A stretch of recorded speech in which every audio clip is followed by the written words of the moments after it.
ఆలోచించండి సోదరులారా, మన ఇంటికి ఎవరైనా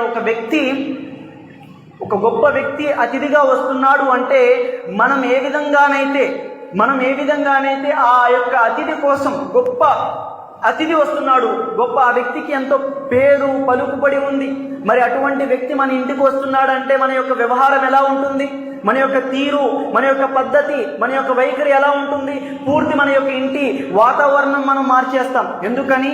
ఒక అతిథి వస్తున్నాడు, గొప్ప అతిథి.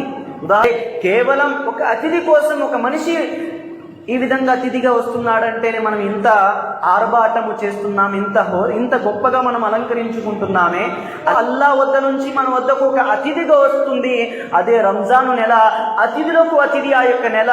మరి ఆ నెల కొరకు మనం ఏ విధంగానూ ఎటువంటి తయారీ లేకుండా, ఎటువంటి ప్రిపరేషన్ లేకుండా, ఎటువంటి మనము సన్నాహాలు చేసుకోకుండా, ఎటువంటి తయారు చేసుకోకుండా వెంటనే ఆ నెల వచ్చింది గడిపేసి మరియు ఏమీ తెలియనట్లుగా మనం పూర్తి జీవితాన్ని అదే విధంగా గడిపితే ఆ నెల ఏదైతే అతిథిగా వస్తుందో అతిథిని మనం అగౌరవం చేసినట్లు, అతిథికి మనము బెఇజ్జత్ అంటే గౌరవాన్ని ఇవ్వనట్లే మన పని వల్ల అదే నిరూపితమవుతుంది. కనుక సోదరులారా, రంజాన్ నెల ఇది అల్లాహ్ తరపు నుంచి మన వద్దకు ఒక అతిథిగా వస్తుంది. మరి ఆ యొక్క అతిథి కొరకు మనల్ని మనము ఏ విధంగా సన్నాహాలు చేసుకోవాలి, ఏ విధంగా తయారీ చేసుకోవాలి, ఏ విధంగా మనల్ని మనము ఆ రంజాన్ కొరకు సంసిద్ధం చేసుకోవాలో ఇప్పటి నుంచి మనము మొదలు పెట్టుకోవాలి.